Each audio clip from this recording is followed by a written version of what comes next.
এপিসোডের প্রথমেই আমরা দহিকে দেখেছিলাম। দহি তো আমাদের হ্যান্ডসাম ডিমনকে গিয়ে প্রপোজ করে দেয়, কিন্তু আমাদের এই হ্যান্ডসাম ডিমন তো এটা শুনে কিছুক্ষণ চুপ হয়ে যায়।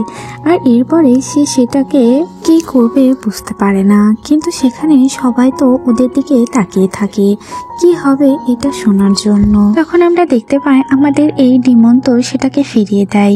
সে বলে আমি তোমায় বিয়ে করতে পারবো না। আর তখন দহি তো বেশ এম্বারেসিং ফিল করতে থাকে।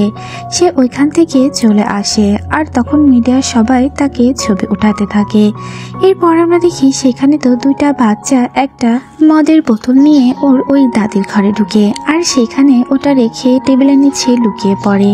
সেখানে ওদের মা আর কাকুরাও চলে আসে। তখন আমরা দেখতে পাই যে ম্যাডাম জুয়ের মেয়ে তো বলে মা আমাদের সাথে এটা কিভাবে করতে পারলো।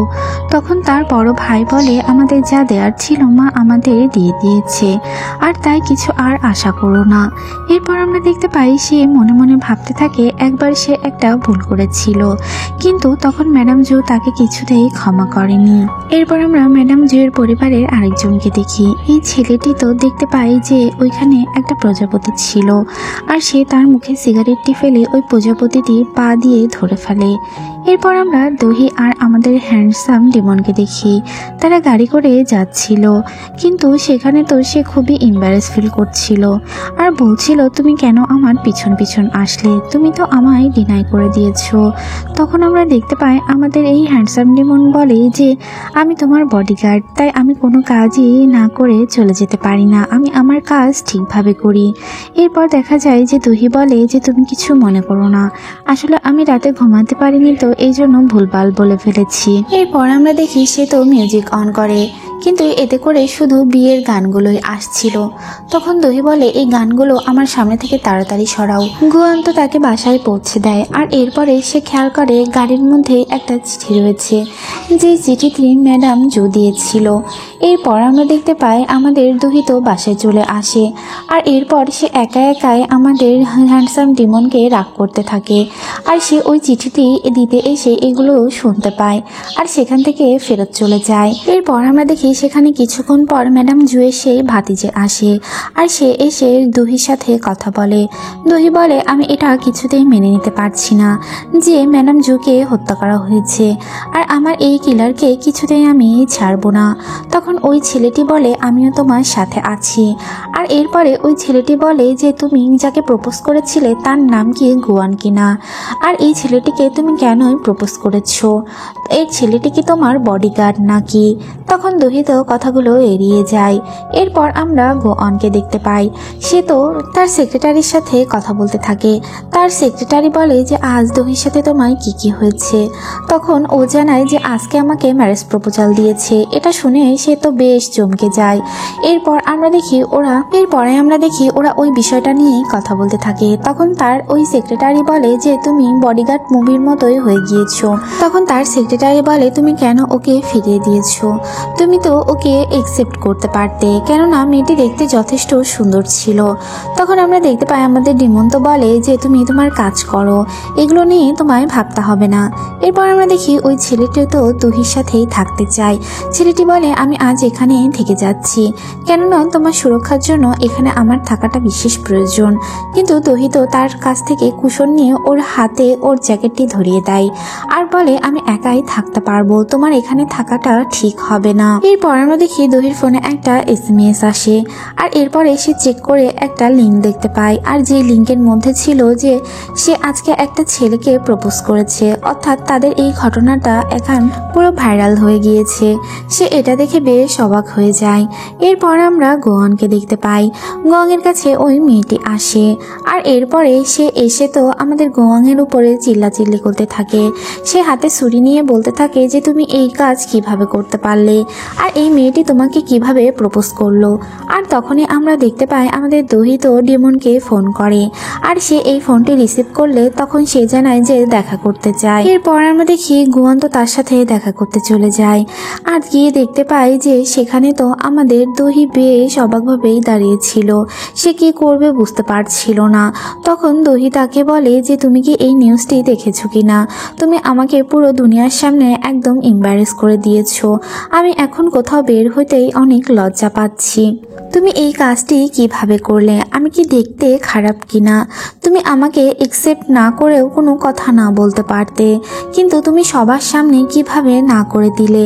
আমি এখন কিভাবে দুনিয়ার সামনে দাঁড়াবো? এটা বলে সে তো সেখান থেকে চলে আসে। এরপর আমরা দেখি গাড়িতে আমাদের দহি আর হ্যান্ডসাম ডিমন্ত ছিল।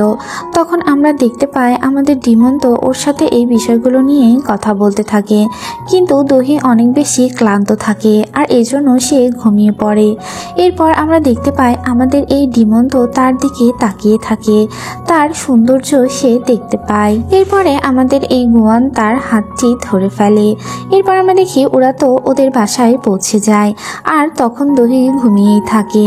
আর এই ফাঁকে আমাদের এই ডিমন্ত তার ব্যাগে ওই চিঠিটি দিয়ে দেয় আর এরপর সে গাড়িটি জোরে করে ধাক্কা দিয়ে ওর ঘুম ভাঙিয়ে দেয়। দহিকে রুম পর্যন্ত পৌঁছে দিয়ে গুয়ান তো ফেরত চলে যায়। দহি রুমের মধ্যে গিয়ে ওই চিঠিটি পড়তে থাকে, যেখানে আমাদের ম্যাডাম জু তাকে লিখেছিল যে, ডিয়ার দহি, তুমি আমার সব থেকে অনেক কাছের একজন আর আমি তোমাকে সব থেকে বেশি ভালোবাসতাম। আর এগুলো বলতে বলতে সে আরো লিখে, এখন কান্না বন্ধ করো, হয়তোবা আমি এখন আর দুনিয়াতে বেঁচে নেই।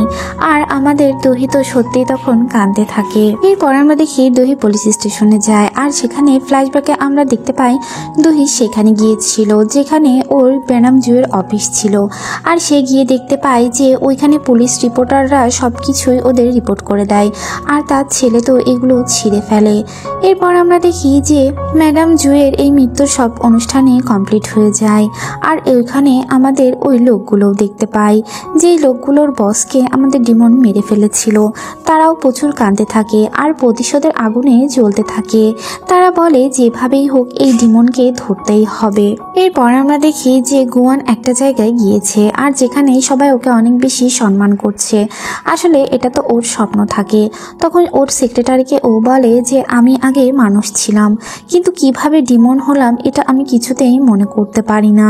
আর আমার বাবা মাই বা কারা ছিল এটাও আমার কিছুতেই মনে হয় না। তখন আমরা দেখতে পাই তার সেক্রেটারি বলে, তুমি তোমার পাওয়ার ছাড়া তো একজন হিউম্যানের মতোই আর তুমি বুড়াও হয়ে যাবে। এটা শোনার সাথে সাথে আমাদের গুয়ান তো আয়নায় ওর ফেস দেখতে থাকে আর ও বলে, কি বলছো তুমি? আমি কিছুতেই বৃদ্ধ হতে চাই না, আমার স্কিন তো বিদ্যুতের মতো হয়ে যাবে। এরপর আমরা দেখি যে আমাদের গুয়ান তো আমাদের দহির সাথে গাড়ির মধ্যে ছিল আর এরপরে গুয়ান ওর হাতটা ধরার চেষ্টা করে, কিন্তু দহি ওর হাতটি ধরতে দেয় না, বলে তুমি লোকজনের সামনে এভাবে আমার হাত ধরতে পারবে না। এরপর আমরা দেখি ওরা লিফটের মধ্যে থাকে আর সেইখানে সিসি ক্যামেরায় একটা লোকের ছবি ভেসে ওঠে। এটা দেখে আমাদের ডিমন তো দেখতে পায় যে ও লোকটি বৃদ্ধ হয়ে যাচ্ছে আর এটা দেখে ও ভীষণ ভয় পেয়ে যায় আর বলে, আমি কিছুতেই বৃদ্ধ হতে চাই না। সে বারবার দহির হাতটি ধরার চেষ্টা করে কিন্তু ধরতে পারে না। পর আমরা দেখি ওরা সিসি ক্যামেরাটাই সবকিছু দেখার চেষ্টা করে, কিন্তু সেখানে কিছুই দেখতে পায় না, সবকিছুই ব্লার করা থাকে। এরপর আমরা দেখি যে ওর হাতটি ধরে ডিমন্ত একটা চুটকি মারে আর এতে করে ওরা একটা রুমের মধ্যে চলে যায়, যেখানে গিয়ে দেখতে পায় যে অফিসের অন্যান্য কলিগরা তো ওদের নিয়েই কথা বলছে। ওরা বলছে, আমি শিওর যে ওরা দুজন ডেট করছে। আর এগুলো ওরা শুনতে থাকে আর হুট করে একটু করে শব্দ হয়ে যায় আর তখন ওরা সেখানে চেক করতে যায়, কিন্তু আমাদের ডিমন তো সেখান থেকে চলে আসে। তারা বাইরে চলে যায় আর অনেক কাছাকাছি চলে যায়। দহি ওকে ধাক্কা দিয়ে ফেলে দেয় আর ও তো হুট করে গিয়ে বসে পড়ে। সেখানেও গুয়ান ওর হাত ধরার চেষ্টা করে, কিন্তু কিছুতেই তো ওর হাত ধরতে পারে না। এরপর আমরা ওই কিলারকে দেখতে পাই। ওই কিলার তো আমাদের দহিকে মারতে না পেরে ভীষণ আফসোস করতে থাকে। এরপর আমরা ওই কলিগগুলোকে দেখতে পাই। তারা তো আমাদের গুয়ানকে ডিনারের জন্য ইনভাইট করে। তারা বলে, তোমরা দুইজন আমাদের সাথে আজ ডিনার করো, আর এতে করে সে তো রাজিও হয়ে যায়। এরপর আমরা ওই গুন্ডাগুলোকে দেখতে পাই। ওদের বসকে মেরে ফেলায় ওরা তো অনেক কষ্ট পেতে থাকে আর বলে এই ছেলেটিকে যেভাবেই হোক ধরতে হবে। তারা একটা জায়গায় খাবার খাচ্ছিল আর তখনই ওইখানে ফেস চেঞ্জ করে ওই কিলারটা তাদের সব তথ্য দিয়ে যায় যে তাকে কে মেরেছে। ওরা তখন দহির সাথে আমাদের ডেমনের একটা ছবি দিয়ে দেয়। এরপর আমরা দেখি যে আমাদের ম্যাডাম জুয়ের কাছে একটা লোক এসেছিল অনেক রাগান্বিত হয়ে, কিন্তু তার ফেসটা আমরা দেখতে পাইনি। ওই লোকটি তো মূলত এই ট্যাবলেটগুলো চেঞ্জ করে দিয়েছিল আর সিসি ক্যামেরাতে এগুলো কিছুই ধরা পড়ছিল না। এরপর আমরা দহিকে দেখতে পাই। দহির কাছে ফোন আসে, ওই ভাতিজি ওকে ফোন দেয় আর দিয়ে বলে যে আমরা আজ ডিনারে যেতে পারি। কিন্তু সেখানে তো আমাদের এই লিমন চলে আসে আর ও এই কথাগুলো শুনতে পাচ্ছিল। তখন ও বলে আমরা অলরেডি একটা প্ল্যান করে ফেলেছি। ওরা সবাই ডিনারে যায় আর সেখানে যাওয়ার পরে আমাদের ডিমন তো ওর হাত ধরে ফেলে আর ওই মেয়েটি নিচু হয়ে ওটা দেখে ফেলে আর দেখে সেখানে কান্না করতে থাকে। মেয়েটি আসলে আমাদের এই হ্যান্ডসাম ডিমনকে পছন্দ করত। এরপর দেখা যায় ওরা অনেক বেশি ড্রাঙ্ক হয়ে যায় আর এরপরে ওইখান থেকে বের হয়ে আসে। কিন্তু সেখানে ওদের দুজনের তো ঝগড়া হয়ে যায়। দহি ওকে রেখে সামনে এগিয়ে যায় আর আমাদের ডিমনও তো ওইখান থেকে চলে আসে। কিছু দূর আসার পরে ওর মনে হয় যে ওকে একা ছাড়া উচিত হয়নি আর এরপরে ও ফেরত যাওয়ার চেষ্টা করে। আর তখনই সেখানে ওই গুন্ডাগুলো চলে আসে আর ওদের সাথে তো আমাদের ডিমন একা একা এখন পারবে না, তাই সে পালাতে চেষ্টা করে। কিন্তু এতে কাজ হয় না, ওর মাথায় কেউ একজন আঘাত করে আর এতে করে ওর মাথায় ব্লিডিং হতে থাকে। আর তখনই সেখানে আমাদের দহি চলে আসে আর আসার পরে ও তো সবাইকে পিস্তল দেখায় আর এটা দেখে ওরা ভাবে সত্যি এটা হয়তো বা পিস্তল, কিন্তু অ্যাকচুয়ালি এটা তো ছিল পেপার স্প্রে। আর এরপর আমরা দেখি ও তো আমাদের ডিমনের কাছে যায়। ডিমন ওর হাত ধরার সাথে সাথে ওর মাথার ব্লাডগুলো যেন গায়েব হয়ে যায় আর এই সব কিছুই ওই কিলারটা ভিডিও করতে থাকে। এরপর আমরা দেখতে পাই যে আমাদের ডিমন তো সেখানে এমন একটা ম্যাজিক করে যে সবাই ডান্স করতে থাকে আর এরপরে সবাই ওকে মারার চেষ্টা করে, কিন্তু এতে করে কোনো কাজ হয় না। আমাদের ডিমন তো সেখানে খুব সুন্দরভাবে ওদেরকে মারতে থাকে, কিন্তু সবাই ডান্স করতে থাকে।